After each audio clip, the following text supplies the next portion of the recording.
يا لو ما فيش ستات في العالم. يعني تخيلوا معايا كده مثلا لو احنا ما معناش ستات، احنا بس اللي موجودين. مشيت بلاش قرف. راحة والله أبدية. يعني انا ارتحت نفسيا كده من هم اول ما احنا يا بنتكلم في هم يا اخي الموضوع. ونكد يعني وحاجة مفيش هم نكد ومصاريف وحاجات عزوبية. كتير قوي وحشة بصراحة. مفيش اي مشاكل، بلا ستات بلا مفيش قرف، اي على رأي حاجه، سامح. فاهم؟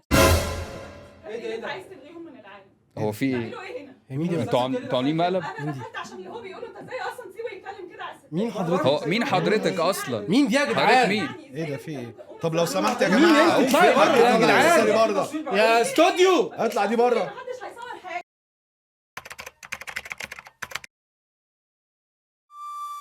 صدق اللي قال الحياة زي السكالانس. هو محدش قال، احنا اللي قلنا. واللي ما يعرفش السكالانس هو اي حاجة على حاجة تمشي، يعني قهوة على الشاي شغال، حلاوة بالقشطة وماله. وحتى في حياتنا كل يوم حاجات بتحصل مختلفة وبندردش فيها سوا، وده اللي احنا هنعمله. احنا جايين نحكي.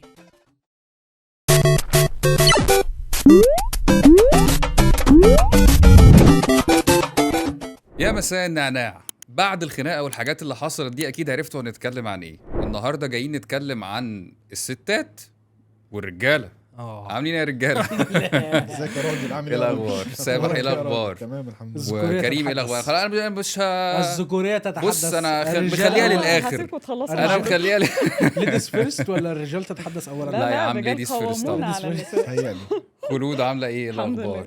يعني انتوا بعد عاملين طبعا ايه؟ الخناقه والضرب، ويعني اكيد مفيش خسائر الحمد لله. الحمد لله. بس يعني جايين ندردش معاكي كده في شويه حاجات يعني. يلا بينا. كريم مثلا، انت اول حاجه حابب تسال خلود فيها ممكن تبقى ايه؟ ما هو مفهوم الفيمينست عند البنت؟ عند البنت ولا عندنا؟ عشان كل واحد عندك. مسؤول عن مفهوم. خلينا نبدأ عندك. ايه هو مفهوم طيب فيمينست هو عندك؟ يعني انا هسألك سؤال الاول، هو ليه ماشي. قررت ان هو يكون فيمينست؟ يعني هي الفكرة انه انا مش فيمينست، هي الفكرة انه انا بطالب بحقوقي كواحدة تمام في الدنيا، في هذا المجتمع الذكوري، ماشي لانه كل الحاجات رايحة ليكم، حلو. فانا عايزة اعيش زيكم. زي بمعنى ايه؟ انت شفت زي- اصلا الطيابه يا عيني انا عايز ابقى اعيش زي أيوة. يا ترى الطيابة دي في البيت برضه ولا لا؟ يعني ده المهم.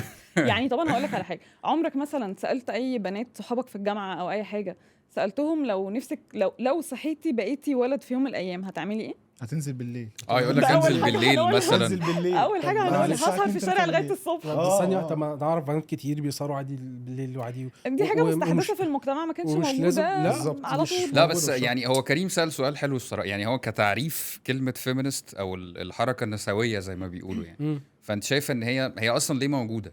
هل عشان خاطر فعلا طيب. في اضطهاد للست، ولا هي مجرد بس ان الستات عايزه تعمل حاجات كتير هي مش متاحه ليها؟ يعني انا هتكلم على تعريفي الشخصي، مش هتكلم على تعريف الفيمينست في العموم، لانه اكيد لو اي حد عايز يعرف التعريف ده هيدخل على جوجل يسيرش. بس ماشي. انا بالنسبه لي هو يعني انا مش هقول فيمينست، بس انا هقول انه هي كل الفكره انه بحاول اوصل فعلا زي ما انا قلت له ان انا اعيش يعني عيشه طبيعيه، يعني اخد حقوقي، ابقى متشافه، ما يبقاش السبوت دايما على الراجل، حقوق الراجل.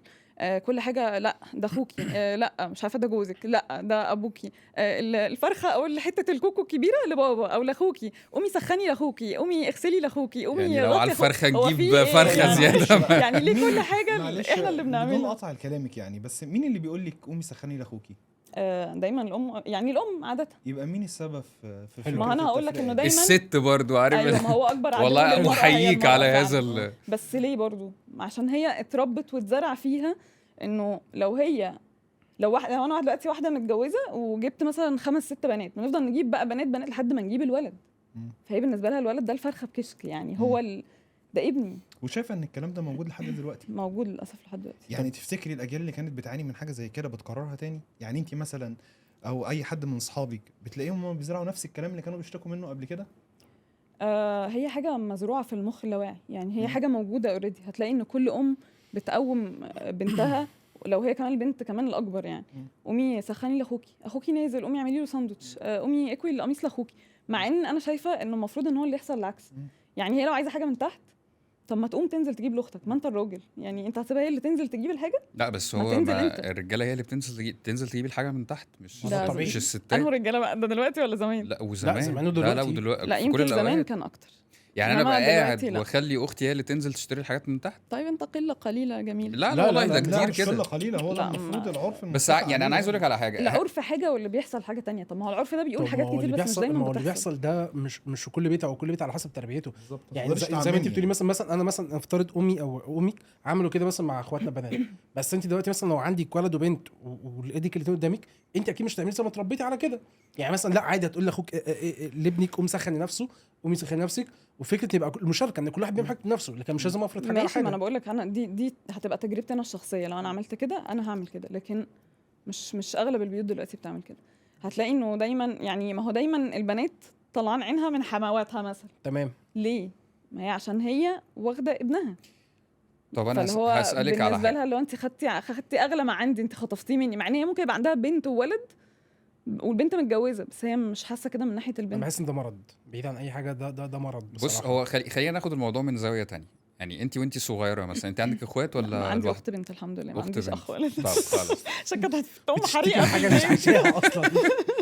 لا، طب. بعاني من زوج، بعاني من اب، بعاني من اخ. مش لازم لا يكون بلاش يعني بعاني من زوج، دي في اول حاجه لا تحطي لا، نفسك في ما مشاكل. انا لسه هوضح حاجه، انه أوكي. مش لازم تكون اللي انا بقوله ده ان هي حياتي انا الشخصيه. انا ما بحاول عنديش عارف اخ. اللي هو اهدي أيوة. النفوس. انا اصلا ما عنديش اخ، فانا بقول لك بعاني من زوج، بعاني من اب، بعاني من اخ. انا ما عنديش اخ اصلا. فهي الفكره ان ايه، يعني مش كلهم تجربتي الشخصيه، بس هم اكسبيرينسز في حياتي، حاجات انا شفتها مع ناس، سواء صحباتي، سواء صحاب مامتي، يعني ناس في طب العموم ما شفتيش حواليا. برضو في نفس الوقت نماذج تانية مثلا كويسه؟ ما اكيد في.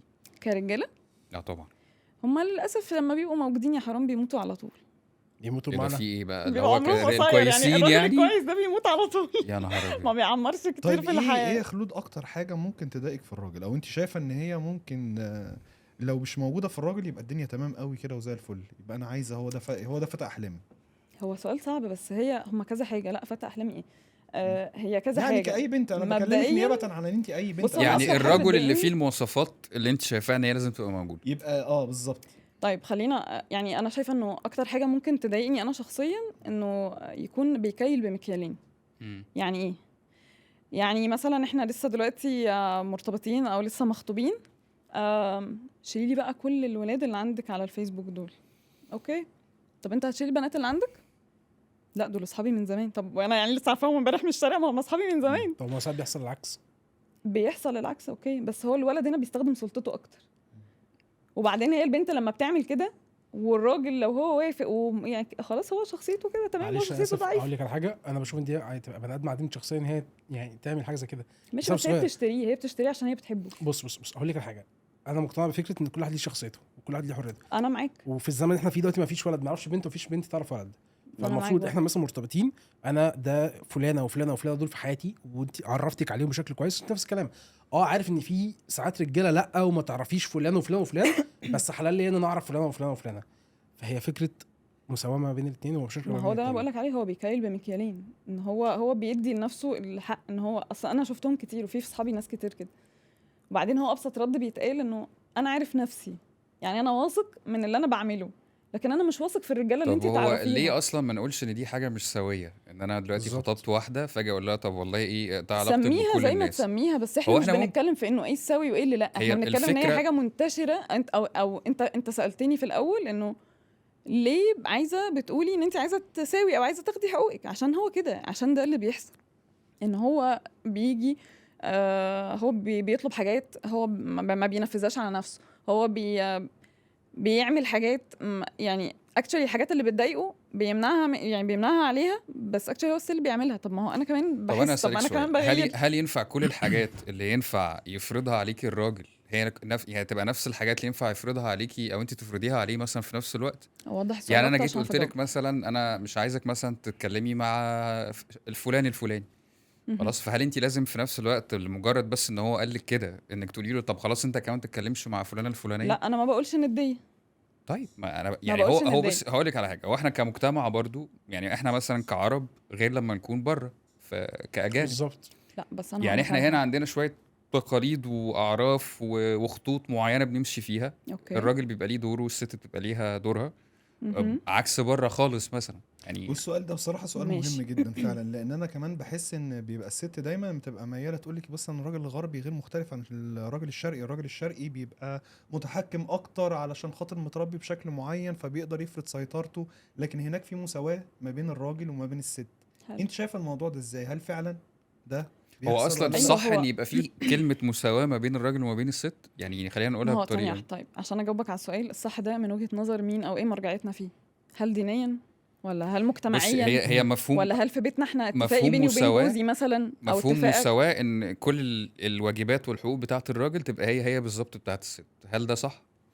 ما انا بقول لك من ناحيه ايه، ما هو فين مرجعيتنا عشان اجاوبك على السؤال؟ لو هل مرجعيه دينيه؟ بنتكلم من مرجعيتنا مرجعية كمجتمع مجتمعية؟ عربي وشرقي لا، ودينيا. لو مجتمع لا دينيا حاجه ومجتمع حاجه طب تانية. نخليها الاثنين، يعني لو نتكلم طيب في دينيا آه. ماشي، في حاجات مطلوبه من الراجل اكتر من الست، وفي حاجات مطلوبه من الست مختلفه تماما عن الراجل. بالظبط. زي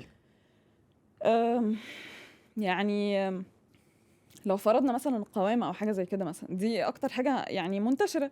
تمام. فانت القوامه دي اصلا تفسيرها طيب ايه؟ يعني هي الفكره لو انا دلوقتي جيت قلت لك انا عايزاك تيجي تقف على الكلاس عشان يعني انا المدرسه قلت لك اقف على الكلاس بدالي لحد ما اخرج وارجع، هل ده تمييز ليك ولا مسؤوليه اوفر ليك؟ لا، مسؤوليه اوفر. انا شايف انها مسؤوليه اوفر. هي ممكن يعني انا تبقى على ميزت حسب كريم كل عشان واحد. اوقفك على الكلاس. لا، حلو مسؤولية. حلو بس حلو. ممكن حد يشوفها أيوة، ثانية ممكن واحدة. حد يشوفها ان انت هي انت بتقول حسب ان حاجة هي كويس. على حسب كل واحد. لا بس لو رجعناها للمجتمع هيشوف ان هي تمييز. هي انا مميزاك عشان كده انا موقفاك على الكلاس. مهم.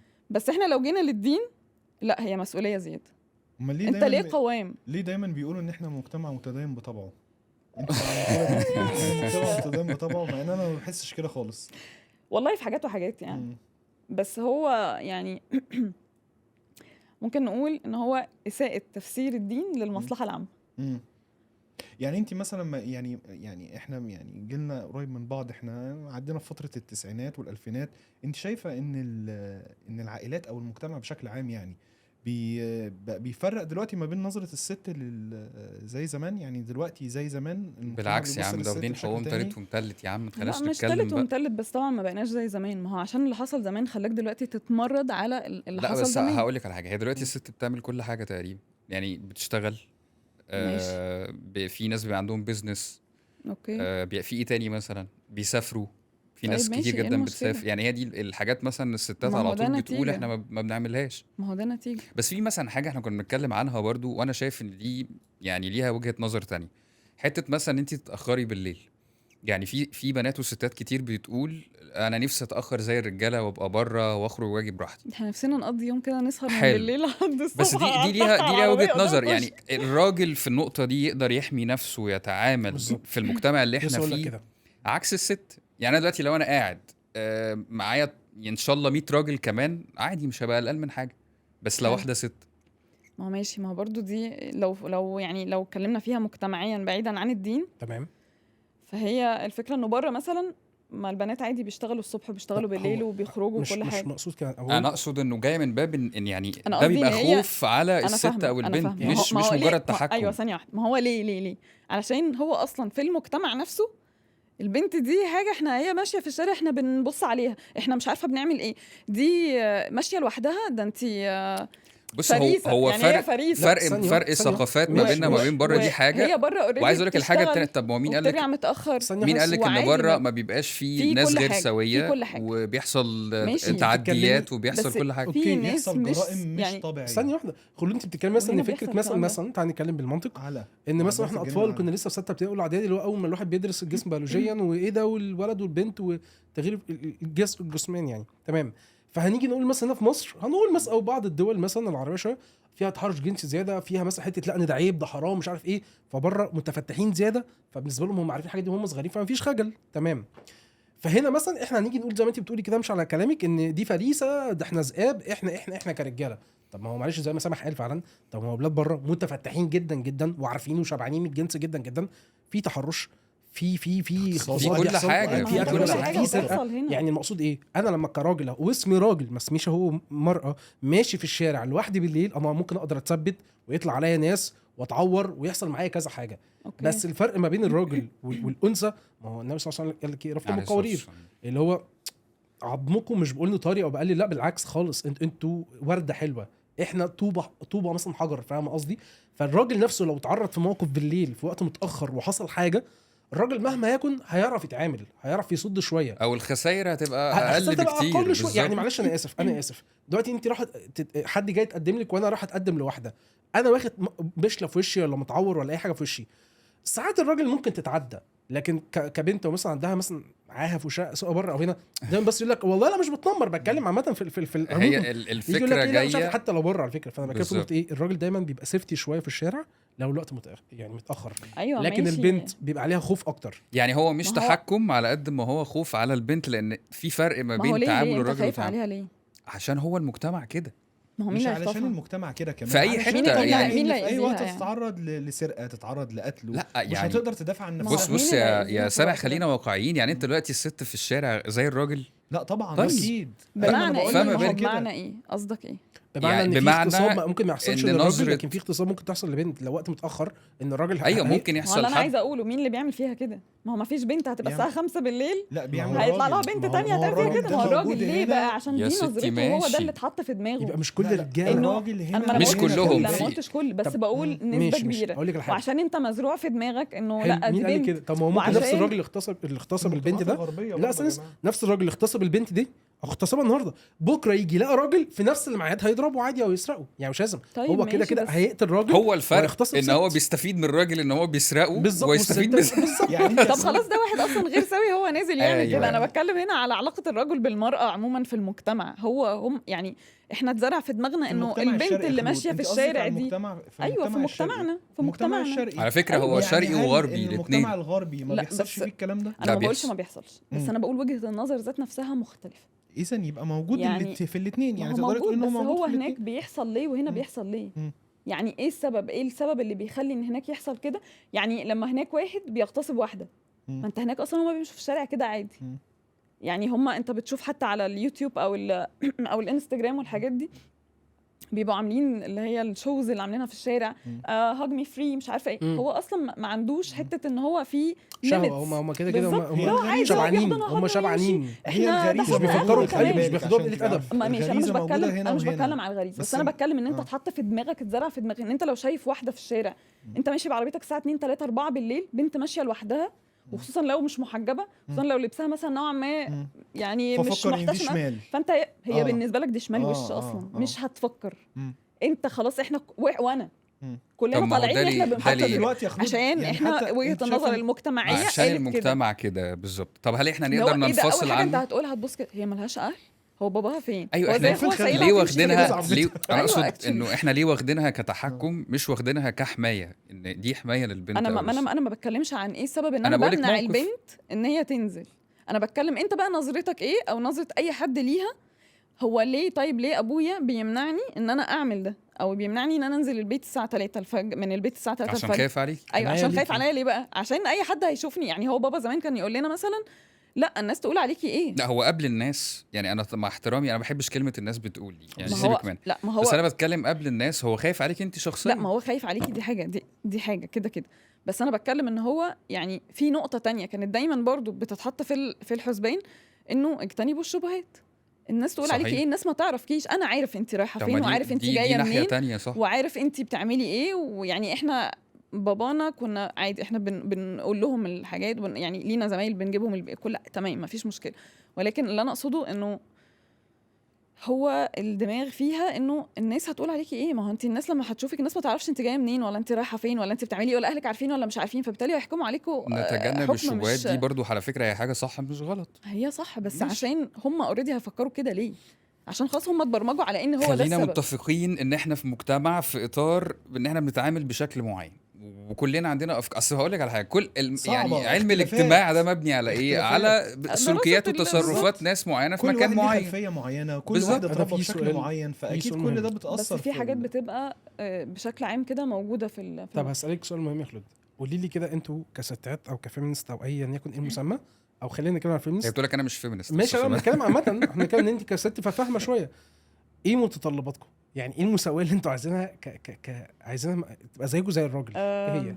من ناحيه ايه؟ من ناحيه كل يعني حاجة. عاطفيا ولا من ناحيه الشغل يعني ولا الحاجة من ناحية اللي إيه؟ انتوا يعني نقطه بس نفسكوا استفزتني تحصل جدا يعني. نقطه استفزتني جدا يقول لك ايه وده في الغرب بيحصل والناس وبنات اسلاميه يقول لك ان احنا ازاي احنا المفروض يكون الميراث زيكم. طب ما هو معلش ثانيه واحده، ميراث ايه؟ طب ما دي بقى ده ربنا هو اللي قالها في القران. طب حلو. ده كده تعدي. طب ممكن تقولي هو قالها ليه في القرآن؟ ليه قال ان للذكر مثل حظ الانثيين؟ قولي لي انت. علشان المفروض ان هو لما هياخد 2 هو مم. هياخد واحده ليه، وهياخد واحده علشان لو هي مثلا ليه اخت او ليه بنت او ليه عمه او ليه ام، هو متكفل المسؤول انه يصرف بالنفقة. عليها. هو المسؤول لكن هو بالنفقة. النهارده اللي بيحصل ايه؟ مظبوط لو ليا صح. اخ بينهب اصلا نصيبي انا. لا دي عارف دي انت بقى- الافكار بلاش- كلها بلاش سودة. ينهبني بلاش ينهبني، بس انا لو اتحطيت في ضيقه هو يعني لو هيساعد طب هو هيساعد، مش ليه هيساعد مش هيساعد. ليه انا هو عايز ساعتها مش هيقول ان ربنا مديني 2 علشان لما انت تتحطي في الموقف ده انا ساعدك. هسألك سؤال، انت ليه كل حاجة يعني دايما اول فكرة بتطلع في دماغك هي السلبية؟ يعني هو دلوقتي لما ده كنا بنتكلم على موضوع ما انا الميراث قلت لك انا بتكلم على الحاجات اللي انا شفتها. يعني انا مش بتكلم معقول انه كل اللي شفتيه هيكون الاغلبيه العظمى. طب بصي انا بحس ان في انت لسه اول ما يعني بتريدي الكلام تقولي انا مش قادره اخد حقوقي وان انا ما باخدش حقوقي. تفتكري ايه هي حقوقك اللي انت ما شايفه ان انت ما بتاخدهاش هنا في المجتمع ما ده؟ هو ماشي اوكي، ما هي يعني هقول لك على زي ايه حاجه. مثلا؟ كنت بشتغل مره في شركه مم. وانا كنت الاوفيس مانجر بتاعت المكان، وبعدين الاوفيس بوي بتاع المكان هو ولد. مم. فهو انا بطلب منه انه يعمل كذا ويعمل كذا، فهو بعد فتره دخلت عشان اشوف هو عمل ولا لا، فلقيته ما عملش حاجه. فانا رجعت له، هو انت الحاجه ما اتعملتش ليه؟ لا ما انت واحده ست انا مش هسمع كلامك. فانت اتفاجئت النهارده ان انا ست يعني ده رقم 1. رقم 2 طب انت مش عاجبك ان انا ست وانا مديرتك، خلاص امشي من الشغل. يعني ايه الفكر ده؟ ماشي ده فكر فده- غلط فده طبعا، يعني ده كده اكيد مش صح. اوكي طب دي ده حاجه يعني من بس الحاجات. ده مش مش- حقوق يعني ملوش بره من الحقوق. انا قصدي حقوق مثلا اللي هو انت مثلا ده لما بيكون ليكي example حق. بسيط. طب أسألك من سؤال، هو المجتمع، كان في من كام- الحاجات طب اللي خلينا نتكلم موجودة. كزوجه.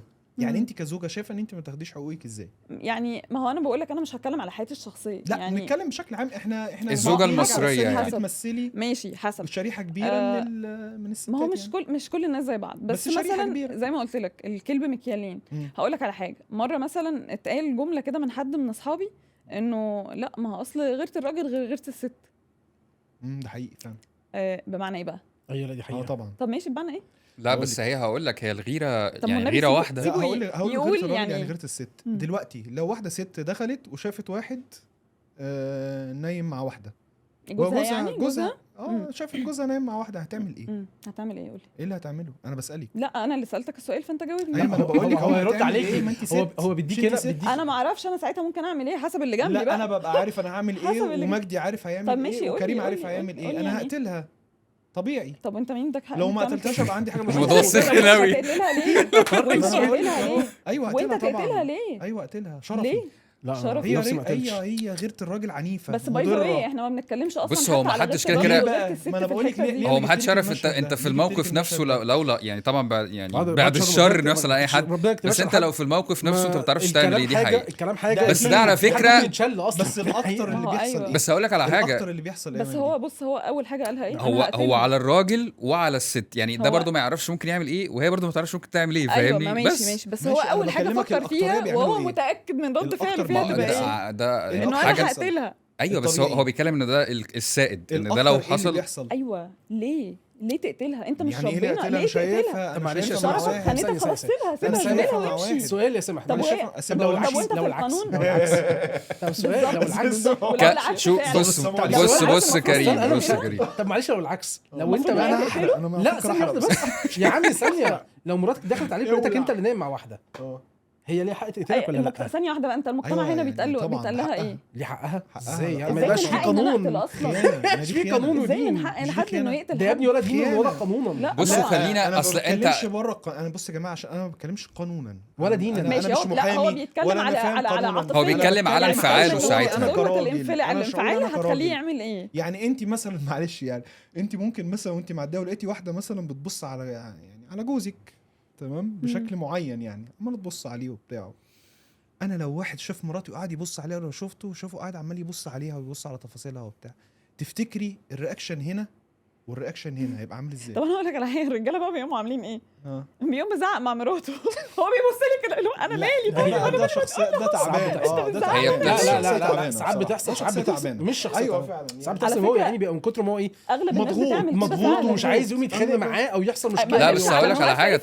أنا معاك إن في بتزعلي ليه؟ فعلاً انا مش أنا معاك بنزل كده. معاك أنا كده كل معاك. يوم أيوة، مش أيوة. انت اللي معاكي ناقي معايا بالظبط. اللبس ده أنا عشان انا معاكي نازله في معاك دي. كده ايوه انا معاكي في دي بتزعلي. بص بس أنا ده معاك برضو مثال مش بيحصل مع كل الناس. هو بيحصل بيحصل ممكن كتير، بس مش كل الناس بتعمل كده. لا طبعا شريحه ماشي. كتير بتعمل كده. بس تعالي اقول لك يا خلود. بس هو ممكن يوم يتخانق معلش انا بس هو انا اتفضلي. اصلا في نقطه بالنسبه اللي احنا ما كملناش كلام في النقطه ايوه انا دي. جاي لك في النقطه بتاعت الغيره. انا هقول لك اهو انا ليه بتكلم بقى؟ على الغيره العاديه ماشي أقول مش لك ليه. الغيره لازم في المواقف انا دي بس. كواحد انا غيرتي مثلا او بلاش اكلم ككريم. لو انا اشوف في العموم انا بشوف بصراحه من غير زعل عشان الكلام ده بيزعل ساعات ناس ان دايما غيره البنت بتبقى فيه حته تملك صغيره. انا عايزاك ليه اكتر. حلو. غيرتها اللي هو بتبقى غيره قاتله. أوكي. اللي هو ممكن بقى الغيره دي توصل لمرحله من الشك المتخلف الفظيع. يعني بس عادي، ده قصدك موجود تقول في الرجالة بيأفوروا يعني؟ لا مش بيأفروا بالعكس. لا لا لا ده موجود في ماشي. الرجاله برضو عادي. احنا على فكره عندنا غيره بس عارفه المشكله ايه في ايه يا رجاله؟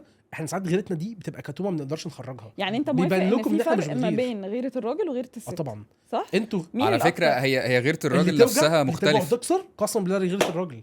غيره الراجل لما بيغير على ست بيتكسر. عارف يعني ايه الاقي بيتكسروا. مراتي انتوا عندكم يعني مثلا اقول لك على نايمة حاجه في ودي حضن حصلت واحد والله تاني. معايا ومع ناس كتير. هقدر شفتوا دايما أتعامل معاها لما بعد كنتوا كده؟ مرتبطين مثلا انا وانت مرتبطين احنا سيبنا بعض النهارده انت في الاول بتبقي مثلا مكسوره مفيش تاتش انت بتقدري خلاص انت عديتي. هي دي اصلا الراجل دي حاجه معروفه. ماشي الراجل بقى ممكن في الاول تمام بس بيقعد سنين. لا مش سنين. لا مش والله الدرجة دي، اسمع لا. مني والله احنا كرجاله ممكن نقعد فتره طويله الموضوع مأثر معانا عكسكم انتوا هقول لك بسرعه إيه بتعرفوا تعملوا بدليل كده. ايه بدليل ومش ايه يا خلود؟ بسرعه على فكره انت برضو بتحكم بناء على ايه؟ لا مش كل ما هو البنات بدليل كده. ايه بقى؟ بدليل ان انت لما الست تشوف جوزها بيخون او تبقى عارفه ان جوزها بيخونها هي عادي ممكن تكمل معاه.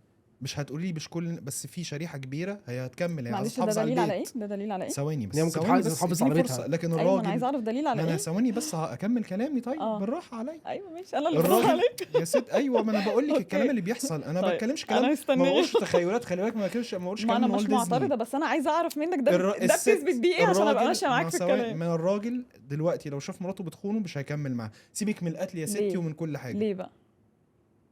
ده بيحصل ولا ما بيحصلش؟ بيحصل طبعا بس ليه؟ بيحصل علشان غيرة الراجل مش هيقدر يداويها خلاص. عشان كده بقول لك غيرة الراجل أقوى بصوا من غيرة الست. خلينا نقول مش حاجة. هيقدر. هي خلاص جرح اتفتح ما بيلمش تاني. خلاص هقول انتهى. لك على حاجة سامح. هي بص، هي الغيرة ممكن تبقى مختلفة حتى ما بين راجل والتاني، وتبقى مختلفة ما بين ست والتاني. يعني هي مش حاجة. هي طبعا كده الغيرة والنخوة دي حاجة أساسية في الرجالة.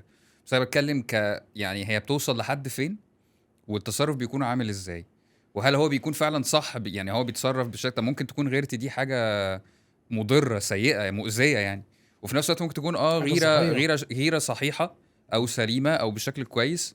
وفي نفس الوقت يعني الست تفرح ان انا بغير عليها. يعني زي مثلا خلود لما كانت بتتكلم بتقول لك لو في حد بص عليا ممكن مثلا، او واحدة حد بص عليها فجوزها مثلا ممكن يزعق لها هي او يتكلم معاها هي. طب ما ده مش صح. طبعا مش صح. يعني أيوة، طالما ضد الكلام انا ده. زوجتي هي او ملهاش- هي الست ملهاش اللي دعوة معايا، حتى لو هي مثلا لبسها ملفت او ايا كان، المفروض ان ده ما يحصلش.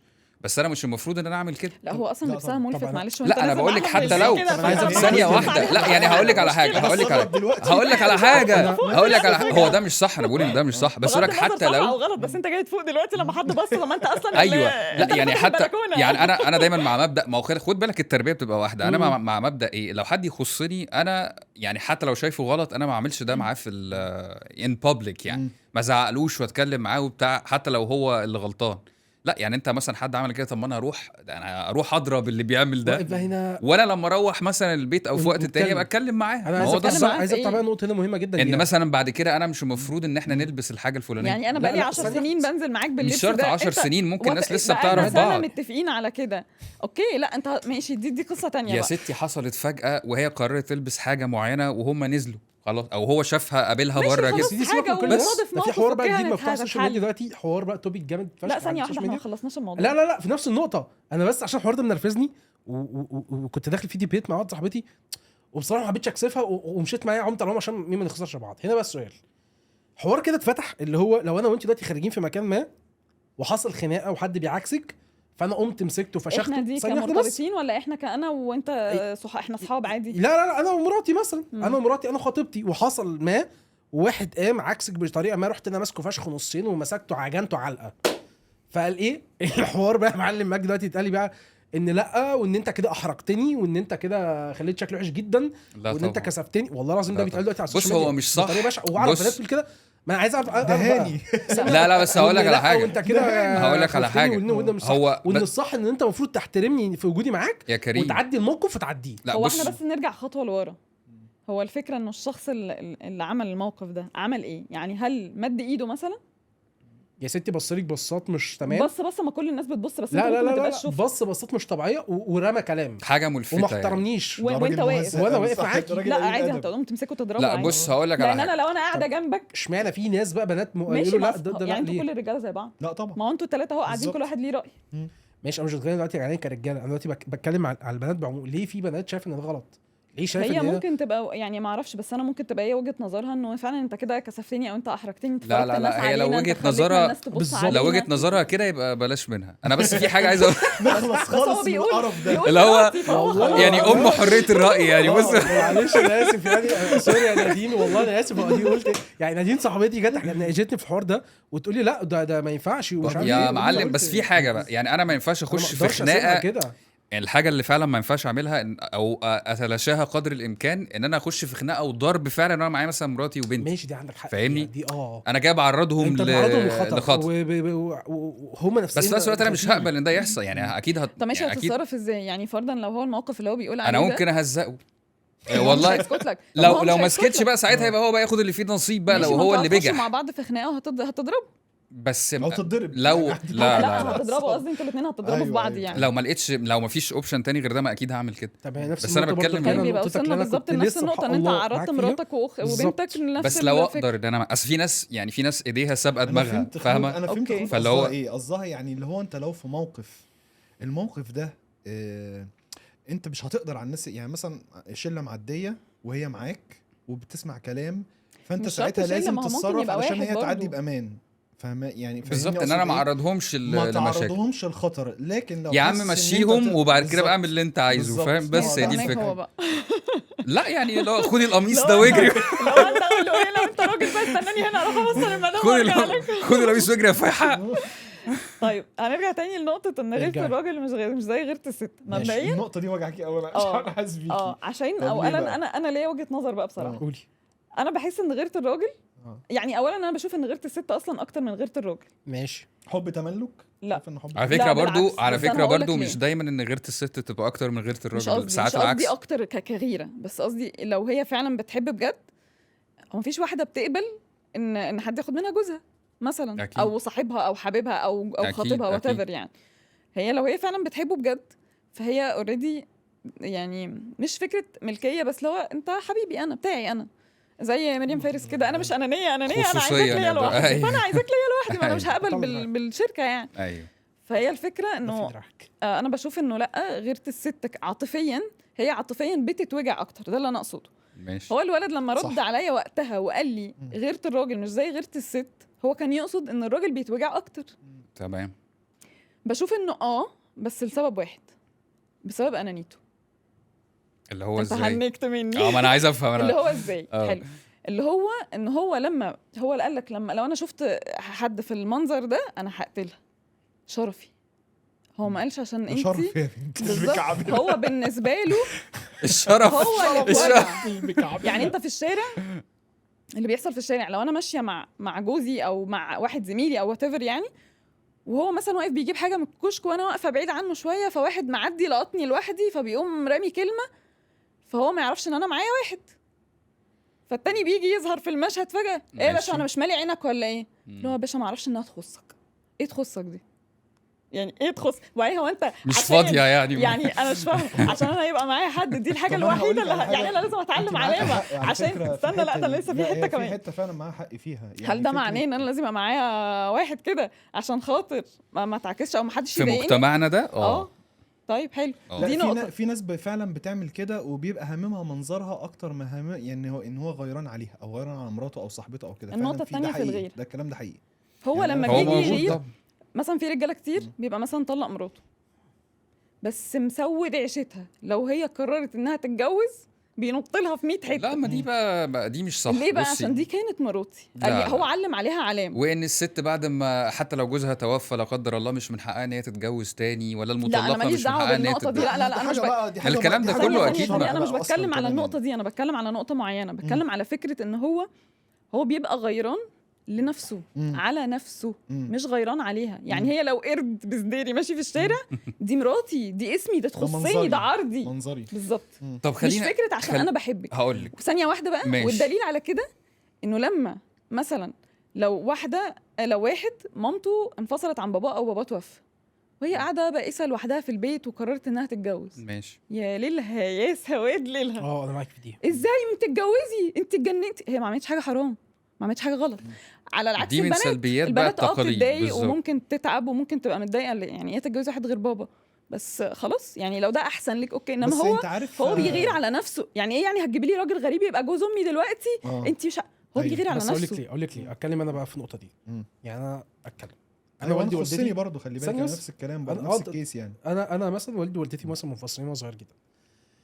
انا قعدت فتره يعني لحد ما امي اتجوزت مثلا تقريبا في 6 ابتدائي، فهم مثلا انفصلوا وانا في 3 ابتدائي، طفل صغير، فاتجوز امي اتجوزت بقى فتره. فكره ان انا حد يجي مكان ابويا، او فكره ان انا يبقى راجل معايا في البيت هي غير صعبه أبويا، لينا كلنا. انا كراجل تفرق غير البنت. انا عارف ان البنت برضه بالنسبه لها حاجه صعبه جدا بقى، ان فكره لا وده راجل غريب معايا في البيت وما اقدرش اقعد قدامه براحتي. لا مش تمام؟ فكره، مش أنا بتكلم على فاهم، أنا فكره فاهم، حريتي انا بس أنا الشخصيه بكلمك حتى لو كراجل. انا متجوزه في انا فاهم، بيتي. انا بتكلم اهو كراجل. انا كنت بموت وانا طفل، ومش هقول لك بقى راجل كبير وشحط زي دلوقتي وفاهم ومدرك لا ان ده صح وان امي لازم تتجوز. لا انا كنت بموت ان ازاي امي حد غريب وما اعرفوش وبتاع. حتى لو وفكرة تعرفوا يا كريم. بس اقول لك حتى لو، بس الفكره في ايه؟ انا كنت واحد من الناس بصراحه قلت لامي لا اتجوزي يا ماما. قالت لي يا ابني هنبقى مش لوحدنا، انت متاكد؟ قلت لها يا حبيبتي ده حقك، انت ما ماشي قلتيش انت غلط. راجل محترم او أيوة. وصلت للنقطه بس الصح. برضه اقول لك على حاجه، حتى انا بقول لها كده انا من جوايا مش ايوه مش ماشي، بموت. جواك بقى ده انت وقعدت حطيته على فترة جنب بالظبط، في حته وقعدت فتره وانت قيمت انه انت ده غصب الصح أو عنك ده- هتبقى وقعدت غيران فترة- عليها أنا قعدت طبيعي. أنا اللي فترة- قعدت بتكلم فيه. فتره انا مش قادر اتعامل طبعا، وعايزك تبقى كاره الشخص انا ده اصلا. كاره ومش عارف اتعامل معاها وكاره وجودي في ايوه البيت. وعدو بقى بس وحاسس ان هو تعالى خدها بقى. مني. على فكره دي حاجه فطريه، يعني ماشي، هي ماشي، حاجه ماشي، مش بس تعالى بقى. بس يعني انا بقول لك بقى هي موجودة في فطريه بس- لان انت اتعودت ان كل حاجه بتاعتك انت. لا لا دي لا، مامتي، لا لا لا ما لا, تتجوزش لا. غيري. زي من نفس الناحيه اللي كنت بتتكلمي فيها ان انت بتحس ان الشخص ده ملكك او تبعك او يخصك، عاطفيا انت لسه فانت مش قايلة عايزاه يروح عاطفياً. لحد غريب. لا فاهمه يعني بالنسبه الفكره لكم كلها؟ انتوا كرجاله ما بص، بتبقاش يعني حد كده. غريب تبقى يعني في الحاله دي وانا مثلا اقول غير لاصحابي والدك. ايه امي اتجوزت. لا لا لا لا لا لا لا لا كبير. الموضوع وهي بيبقى اتجوزت اكبر من وهو- كده. وهي- لا لا وهي ثانية، كبيرة. ما هو بس ثانيه، انا بقول لك انا قعدت فتره مش قادر، بس تعالي النهارده مثلا او بعد سنين عشت مثلا معاه، انا الراجل ده ابويا. ايوه انا عارفه ان هو فعلا علاقته بحبه بيه جدا، كويس. انا حتى هحكي لك بحبه جدا. ابويا يعتبر بجد بيخاف عليا جدا، فالعلاقه هنا ماشي. برضو بتفرق في حق انت الله. كام في لا المية ما من هقول لك البني برضو كام في المية، هي ادمين؟ بتفرق في ايه؟ بتفرق في جزء الام. يعني انا اعرف واحد صاحبي لا جزء يا كريم امه ثواني بس حرفياً انا ما مبهدله. بتكلمش على العلاقه ما وطريقته بعد معاه. الجواز، انا بتكلم في فكره دلوقتي ان احنا بنطرح. انت ما كنتش تعرفه لما هي قالت لك انا هتجوزه، بالظبط هي جايه تقول لك دلوقتي يا ابني انا كبرت ومحتاجه حد يبقى معايا، حصل. فهو بقى بيبقى ازاي وازاي؟ لا طبعا لان المشاعر عشان المفروض ساعتها فكرة ساعتها صعبة. بس ماشي، دلوقتي- بس انا سوري، ليا انت إحنا دلوقتي ناس لسه كبيرة. بتتكلمي عاطفيا، يعني انت بتتكلمي دلوقتي عن الست. انا عاطفيا الغيره بتبقى اقوى. الراجل بتبقى غيرته على امه اللي هي منه، اللي هي مش جواز جابته، بس. اللي شايف ان هي الوحيده اللي في بالظبط. حياته، اللي هي مش يعني ليه ايه حكم واحد في عليها. حياته؟ ما هو متجوز مثلا وفاتح بيته لا، أنا وقاعد خلود. وهو عايش معلش، أنا حياته آسف بيخرج إن مع أقول كده، مراته أنا وقاعد بتكلم في حتى بيته خلود، لا لا انا وهي اسف لا، اللي أنت اقول، انا اسف اللي متجوزيش، ما هقوله، ينفعش. اسف اللي هقوله، احنا مش صغيرين واحنا ناس كبار. يعني الموضوع امي بيختلف تقفل لما عليها الواحد باب بيكبر. اوضه مع واحد انا ما اعرفوش ما اسموش ابويا. ما معلش معلش خلاص، بقى، ما هو حقها دينيا، ما هو أنت حق الحرم دينيا اللي وده ربنا شرع ومش عيب. اشمعنى هنا انا الشرع بموت بقى في من جوايا. حقك؟ بس هو بيكلمك. انا بموت من جوايا. اشمعنى الشرع هنا بقى انا مش جميل؟ بمنعها ان هي لا حول ولا تتجوز. قوة إلا استنى بالله. بس، انا مش قصدي بمنعها ان هي الشرع هنا تتجوز. لا يا يعني ماما إزاي؟ طب ما ده فهميني، يا شرع. حبيبتي فهميني، انا مش بمنعها. عارفه يا اقول لك ماما زي ايه؟ لا لا لا لا يا ماما اقول لك سيبك زي ايه؟ انت فعلا بتاعتي في اوضتي. ثانيه يا ستي، بتقولي فكره مثلا زي ايه؟ اشمعنى انا؟ طب انا دلوقتي ماشي امي مثلا انا مش متقبل ازاي حاجه زي كده تحصل. انا نفس الفكره. طب انا لو اتجوزت وطلقت وعرفت ان مراتي بعد مثلا بعد ربنا الفتره اللي هي بتاعت ال 40 مش عارف اسمها ايه، مش هي بعد المفروض بعد أيوة. الطلاق بعد ايه بقى ولا شهور 40 العده آه. ولا لا اللي هو بعد الطلاق بيبقى المفروض ان هي دي ايوه بعد تتجوز 40 بعد ال 40. عرفت 45 مثلا ان تقريباً. ايا يكن مراتي يا ستي اتجوزت بعد 3 شهور.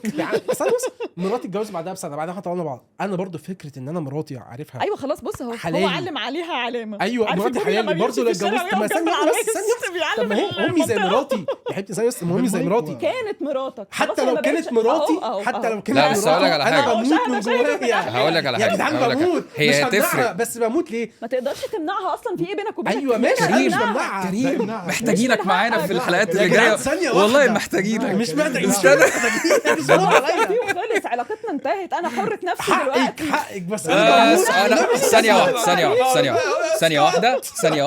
ثانيه واحده احنا جينا الموضوع انا هموت واتكلم عليه. نيل على اللي بيحصل. يعني انا بجد جينا الموضوع انا عايز اتكلم عليه بقى ايه اللي هو لب الحلقه. احنا دلوقتي بنتكلم احنا على بنتخانق اولا ما بنتكلمش. موضوع بس ثانيه. عشان لا نبقى بجد والله عشان إحنا والله بن- عايز اتكلم عن انت راجل موضوع. بتتكلم ده بيتخانق على اختلاف فكره. لا الرأي كريم لا يفسد بتتخانق. القضية. كريم نيرف. انا قاعد طيب. بص هقول لك على حاجه. احنا دلوقتي عايزين نتكلم عن موضوع مهم جدا جدا جدا جدا جدا، لان في بنات كتير وفي شباب كتير دماغهم بايظه في الحته دي بالذات.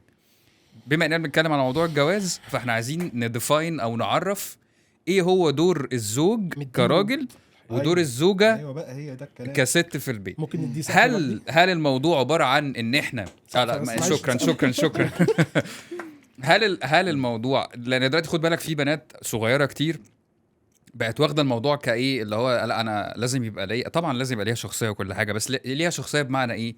ان انا زي الراجل بالظبط. يعني لو هو عمل كذا انا من حقي اعمل كذا، خلاص. فالموضوع بيخش في قصه النديه او في قصه المساواه. وفي رجاله طبعا ليها بقى سلبيات كتير، يعني دي بقى ممكن نبقى نتكلم ونعدها. يعني زي موضوع مثلا عدم تحمل مسؤوليه، وده خلي بالك اللي بيبقى غالبا سبب الطلاق اللي بيحصل مثلا بعد اول سنه او ايا كان، غير طبعا حته اختلاف في الطباع والكلام ده كله، بس هو بيبقى عدم تحمل مسؤوليه اكتر منه اي حاجه تاني. خلاص. فعايزين نعرف ايه هو دور الراجل وايه هو دور الست في الجواز. وهل انت مع المساواه؟ يعني انت شايفه ان انت مع المساواه ما بين الراجل والست فعلا؟ هو في ايه؟ ما هو مش في كل بس حاجة. عايزين الاول يبقى بص. انت مش مع المساواه، مع العداله. يعني انا مع العداله، لان في فرق ما بين العداله والمساواه كبيره جدا. احنا بنتكلم لا يعني خلينا هقول لك احنا هنخش البوينت دي، بس خلينا الاول نحط كده زي اطار او 1 2 3 ايه دور الراجل وايه دور الست. انا معانا طلاق. 3 رجاله، انتوا اللي هتقولوا لا، إيه لا، دور ممكن الراجل لا من طبعاً. وجهه نظرك الاول كان انت طبعا يعني أنا ضفتنا هقول نقطه في ضفتنا وعلى دماغنا اسمعني لا اقول نقطه فيه. تزحلقي. اسمعني في النقطه دي. انت هتقولي انك انت متجوزه وكست، وانت هتقول كمتجوز وانت كراجل، واحنا الاثنين هنتكلم بقى احنا كنقطه ثالثه خالص اللي هو عشان احنا مش داخلين متجوزين. على جواز. لان على فكره شوف لنا عروسة، الله يخليك. انا عندي شوف لنا عروسة، الله اعتقادات يبارك عايز فيك. اتكلم فيها، وعندي حاجات عايز اتكلم فيها، ودي اكتر نقطه لحد دلوقتي مخلاني ان انا خايف اخد النقطه دي او الستيب دي، فكل واحد يتكلم وجهه نظره. ماشي. نبدا بيكي. ماشي. اوكي، يعني انا المفروض شايفه ان هو المفروض دوره ايه، ولا المفروض ان انا شايفه انا دورك دوري إيه؟ ودوره الدور الراجل وإنتي ودور حاجات الست واجباتك الاتنين. وايه وايه اللي واجباته. انت بتشوفيه ان هو فعلا بيبقى الراجل بعد كده مجدي يخش بعدك، بعد كده احنا الاتنين بيزودها في قوي عن اللزوم، الست بتبقى مزودها في ايه كده يعني. يعني خلينا نقول المفروض يبقى ايه 1 2 3 طب ايه على رايك للراجل. توجه لي اسئله وانا اجاوب حلو عليها؟ معاكي. طيب حلو. هسألك سؤال، هل انت شايفة ان لازم كل يعني يبقى في حاجة اسمها مساواة، او لازم كل حاجة بيعملها الراجل تبقى هي كل حاجة بتعملها فين الست؟ في انه بوينت؟ لا عشان هي لا مش في أنا كل بص، حاجه. خلينا في نبتدي العلاقة او كل في حاجة. الحياة عامة. لا نبتدي من اول. انا رايح اتقدم لك، مهم. انا واخد جامد. لابس البدله حلو. تمام، أيوة. وجايب ورد، تاخد وجاتوه برفان. ب 150 جنيه. اوكي، هو في 12 حاجه قطعة. دلوقتي 150 جاتوه بكام؟ 12 قطعه بكام؟ 12 قطعة أيوة، بكام؟ من عند متجوز ما عبده، يعرفش من حاجة. عبده اللي تحت الكوبري. ماشي يا واجيب زكي. الجاتوه وداخل معاكي انت بالورد. بادئها من عند عبده اللي تحت الكوبري. معلش ما تجيش. ديستريبيوشن قويه. ودخلنا وقعدنا وحطيت لك الجاتوه ابو 150 جنيه وحطيت لك الورد، وقاعد مصمم. بتكلم ب مع 100 بابا. عارف حطيتهولك هنا. وقاعد بتكلم مع بابا وماما على تفاصيل الجواز. مش هيوافقوا اصلا، هيشوفوا العلبه دي مش هيوافقوا. خرج بره، خد العلبه هرجعها بره. للراجل، هضطر ارجعها للراجل للاسف. اوكي، فانت بقى ايه اول حاجه هتيجي في دماغك ايه؟ من ناحيه ايه؟ وانا من المفروض ناحية- اعرفك ولا انا انت المفروض ما لا انت اعرفكش؟ المفروض واحد جاي يخطبك يعني بيبقى في صالونات. طلبات. طب بص عشان ما نتوهش، عشان ما نتوهش. بص يا سامع، عشان ما نتوهش هسألك حاجات محددة. يعني أوكي. مثلا انت مفهوم ايوه، انت راجل خبره ودخلت وقعدت على الصالون قبل كده وجبت جاتوه. جبت والله يلا مش هنتكلم. احنا عايزين حق هو الجاتوه. كان من ماركة مشهورة جدا، ولكن انا طبعاً مش لازم. هتكلم مش عارف، حاسس انه كذب. لازم تخش بتقلك كذب. طبعا في الاول. لا ده لازم. ماشي طيب. بص دي الإيمج. هسألك على حاجة. يعني انت مثلا رقم 1 كده، انت شايفة ايه هي القوامة بالنسبة للراجل؟ انا شايفه ان القوامه دي مسؤوليه. يعني هي زي ما بقول لك كده، هو كل حد فينا عليه يعني عليه حاجات وليه حاجات. شايفه ان القوامه دي هو يعني اوفر دوز كده مسؤوليه. يعني ماشي. يعني المفروض ان هي يعني انت المفروض دلوقتي ان انت عايز منها انها تبقى فرفوشه ولطيفه وكيوت، ده قدامه حاجات انت عايزه انها ما تخرجش. هقول بالتفصيل. لا يعني قصدك يعني الرجال قوامون على النساء بما هقول. انفقوا، دي احنا عارفينها هقول خلاص. بالتفصيل. لا ما هو بس احنا هي مش بما عايزين أنفقوا بس by the way. عايزين نفهم، يعني انت قولي لي مثلا القوامه دي بتبقى مثلا في التعامل كذا، ما انا هقول في لك. المسؤوليه كذا هقول. بالظبط. هي انت دلوقتي طالب منها انها تكون، او انت حابب ان هي تكون ترجع البيت تلاقيها نظيفه وفرفوشه ومبتسمه وقاعده مستنياك وحاجات كتير كده. تمام الحاجات دي في المقابل عايزه انرجي. ماشي. يعني انا عشان ابقى فرفوشه ولطيفه ومش عارفه ايه، مش المفروض ان انا يعني ابسطني ابسطك يا سلام. ابسطك تبسطني جديد. والدنيا يعني ظبطني جديلي أظبط. الدنيا نورت. ما انت جميل. معلش انت هتقدرني دلوقتي وهتعكنن حلو عليا. حلو. مستني مني ايه؟ ماشي. هديك البوز الشبرين. طب اسالك سؤال، انا جاي قرفان عرقان مش طايق امي، موظفين خانقني وسبب بنتكلم على يوم ولا بنتكلم على كل يوم؟ ما هو الشغل ده هو كل يوم بيلعب على فيه. فكرة لا، انت طب برضو خلينا- ما كل يوم جاوبتيش. هتيجي، ما انا هجاوب استنى بس هو واحدة بس. ما أصلاً يعني جاوبتيش على انا عايز افهم، طب. قولي اديني ديفينيشن ماشي نرجع تاني النقطه دي. هنرجع لها. يا بس انا ريت. عايزين بس، لان دي مهمه والله. لا انا عايز اقول لك يعني لا الشباب الصغير عارفينها ولا البنات عارفينها. مم. احنا عايزين نقول يعني انا دلوقتي ما مثلا، انا مش الساحر مدحت، انا انا دلوقتي منهم يعني برضه. انا دلوقتي مثلا انا من وجهه نظري كراجل اكيد المسؤوليه الماديه كلها عليا. مهم. يعني ده اساسي، دي نقطة اللي هو حلوة في أوي. رجاله كتير دلوقتي من اصلا، وجهة بالنص. نظرك انت في وجهات بالنص. نظر ومن وجهه تانية نظر يقول لك الدين لا. ومن وجهه نظر كل انت حاجه. هتشتغلي خلاص. وهتحطي نص الفلوس في البيت. هكمل لك خلاص. اللي هو في شباب كتير جدا دلوقتي ما عندهاش القصه دي، يعني اللي هو بقى مبدا الشيرنج واللي هو تحطي مرتبك. ايوه بالظبط. هي لو قاعده في البيت قومي انزلي اشتغلي، ولو هي عايزه تشتغل وهو مش عايزه تشتغل هيقدرها بقى. طب هتحطي نص الفلوس في البيت، ومن أو خلال- أصلاً من انت كده خلال- بتشتغلي ومرتبك كويس، حطي نص فلوسك في البيت برضه. طب انت مع موضوع ان انت تحطي نص فلوسك في البيت؟ احط بمزاجي، هو ما يجبرنيش. ثواني يعني بس الإسلام عشان موجود. بس يبقى الموضوع ماشي في نقطه منظم. كتير عايز اتكلم فيها خلاص. بس ايه نخلص. ومن خلال هذا البودكاست سكالانس انا بوجه رساله لكل شاب صغير: ما تخليش مراتك تصرف جنيه على البيت تحت اي ظرف. هتعايرك. خلاص. شايفها كده لا هي هتعايرك. رقم بس- واحد. بس هي دي النقطة رقم عشان هي واحد. هتعايره. طب لا ما لا أنت لا مش لا بص هتعايره. بص هو انت عندك حق، انت مش مطالب لا منك رقم مراتك تجيب واحد. في البيت. بص ده انا الدين بص يا اكتر كريم. حاجه قالها يا واضحه ماما انت مش وصريحه ان مطالب انا مش مني. مطالبه. انت مش يا مطالب خلود مني. هقول لك انت مش مطالب منك خالص. بص طب اتكلم رقم بس. واحد هي طبعا تحمل المسؤوليه. رقم اتنين ده اللي ربنا قال عليه: الرجال قوامون على بالظبط. النساء بما انفقوا. فما ينفعش ان انا اجي يعني ايه اتملص زي ما صح. بيقولوا من المسؤوليه دي واريح دماغي لمجرد ان انا مراتي بتشتغل. خلاص، حتى لو هي بتشتغل هي مرتبها وفلوسها ليها مرتبها تعمل خاص بيها اللي هي بيها عايزة. الكلام ده من ماليش دخل خلفيه بيه. دينيه ماليش دخل بيه. دينيه، وده الصح عشان نكون متفقين. بغض النظر عن يعني الصح انا أو بدي بس الغلط. نقطه لخلود. انا شايف ان القوام دي كده نقطه في موضوع القوامه. انت شايفه ان الراجل المفروض يعمل ايه تاني؟ بحس ان هو يعني البيت بقى، هيئه البيت او كده هي منه. لانه يعني يعني ايه منه؟ يعني هقول لك، يعني لو انا دلوقتي تيتشر في الكلاس، ماشي. مش الكلاس بيبقى ماشي بالريتم بتاع المدرس. يعني انت لو مدرس بتسيب الكلاس مثلا العيال هرج ومرج الدنيا وبيهيصوا هتبوظ. وبيزقططوا انت ستايلك كده واحنا تمام. بنزيد في الزيطه معاك. ماشي. طب لو انت مهندم وبتدخل ما قعدهم في مكان معين، معلش الولاد يجوا لي هنا البنات يجوا هنا، او بالظبط. على الاقل غيروا في نظام. صح. بالظبط غيروا في نظام. القعده. مم. مش عايز اصحاب جنب بعض، انا عايز الدنيا القصيرين تمشي قدام، يميني الدنيا مش عارفه وكويسة الطوال ورا. ومندلة. بعد حصتي اعملوا اللي انتوا عايزينه مثلا. حصل. مش يبقى كل تيتشر هو اللي بيغير الكلاس حسب حصل. اكيد ستايله على او البيت حسب بقى. نظامه. على البيت. نفس الكلام، انت رب البيت.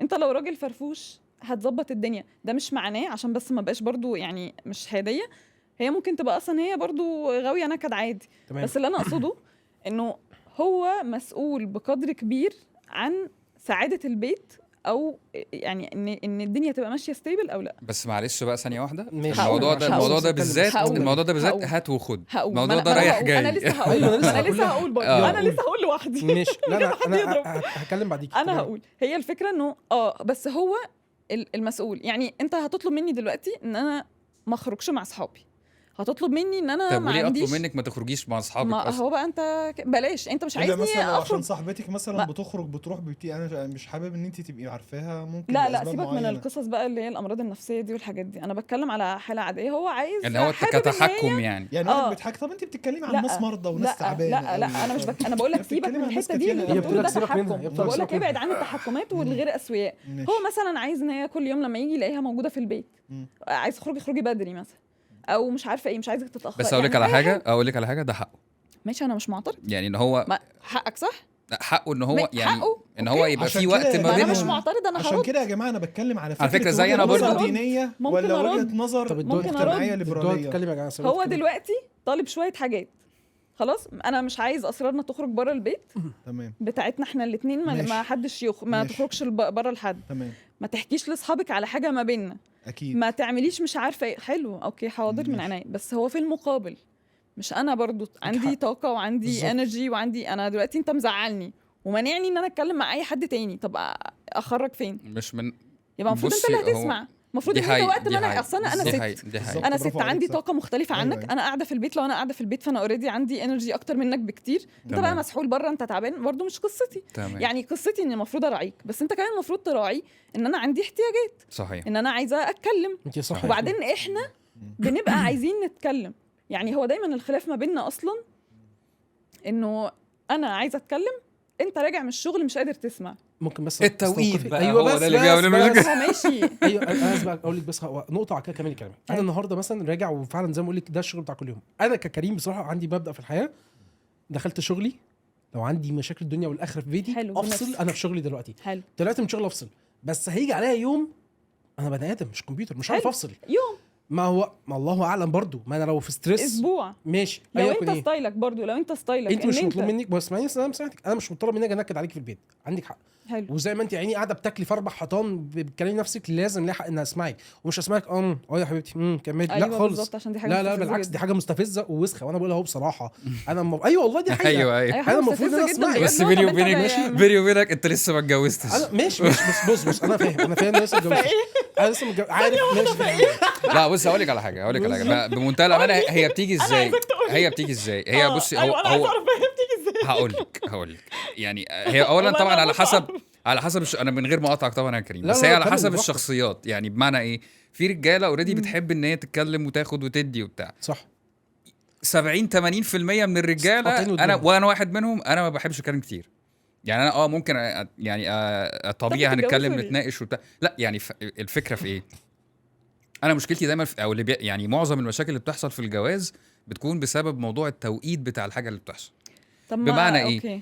يعني انا فعلا زي ما كريم بيقول، انا راجع، او انت زي ما انت بتقولي، الزوج راجع تعبان وفي اللي مكفيه ومش قادر، فمنطقي جدا ان هو مش هيبقى عنده الطاقه ولا المقدره ان هو يقعد يسمع متفقين. دلوقتي. متفقين. خلاص، ممكن اعمل ايه بقى؟ يعني آه. في ستات بتبقى عندها شويه ذكاء طبعا. مش قماصه او مش بتقفش لا على أي يعني حاجة. ايه؟ بمعنى ان انا اسيبه دلوقتي هو لسه راجع وسط- يهدى، أجيبه تمام. إمتى بقى؟ بالظبط. هقول لك ممكن بعد ما أجيبه يرجع ريح شويه. يعني انا عايز اعرف، انا اعرف ناس كانت بتستلم جوزها من اول ما تخش الباب، حقيقه من الباب، في كذا وكذا وكذا، وانت ازاي ما ما تعملش. بتلحقش ياخد نفسه، هو مش ما هيسمعك، بيلحقش ياخد بالظبط. نفسه يا معلم. هينفعل. ايوه والله لكن بيحصل. لو هو ما رجع، بس هو اللي بيحصل ايه؟ الاخ ممكن يكون بيسهر مثلا. معلش يا خلود انا اسف، انا دلوقتي مثلا لو واحده متجوزه ومخلفه عيال تمام، وجوزها لسه جاي من الشغل، شوف ابنك وما ذاكرش والتاني ما دي كانش، حقيقة. وين- مش وين- أول وين. ما طب يخش. اصبري اخد حلو. نفسي. ما ده عنديش انا مشكلة. جاي بيتي اللي هو اسمه بيت الراحه. حلو.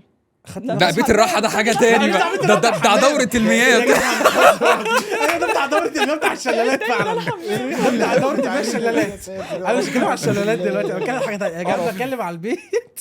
مكان البيت اللي ياخد فيه نفسي. أوكي. انا اقصد ايه؟ اختاري الوقت الصح.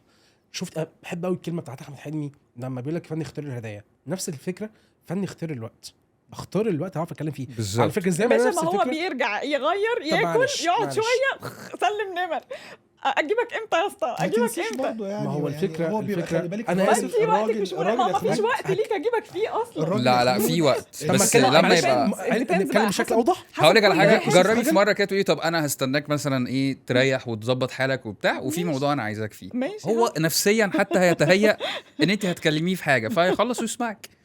بس يبقى فاهمه، مش وهو في يعني في عز ما هو تعبان وجاي خلاص مش قادر يقعد يلاقي مشاكل وحاجات هو بالظبط. طبيعي. مش يعني حتى لو هو عايز يحل وعايز يسمع وعايز يعمل كل حاجه، هو كباور ويعني كمقدره هو مش هيقدر وبعدين يعمل في ده. حاجه ما هو اشيك، في حاجه أوكي، اشيك يا حلو مجدي. اللي انت بتقوله، بس هي الفكره انه هي يا جماعه الستات عاطفيين اكتر، انت بتحسبها عقليا. هي لما بتبقى في ذروه ان هي خلاص مش قادره، فخلاص الازازه اتملت، الازازه عماله طيب بص خلاص فهي بقى بقى أنت فضي هتدخل الازازه وانا بقى بص ايه يا على خلود، مهلي. الباب على فكرة، اتملى، غرق أنا- الشقه، انت هتدخل تتزحلق على ظهرك، خلاص يا هي بنتي بس خلصت انا عايز ملهاش افهمك حل. حاجه، بس عايز افهمك حاجه. اتفضل.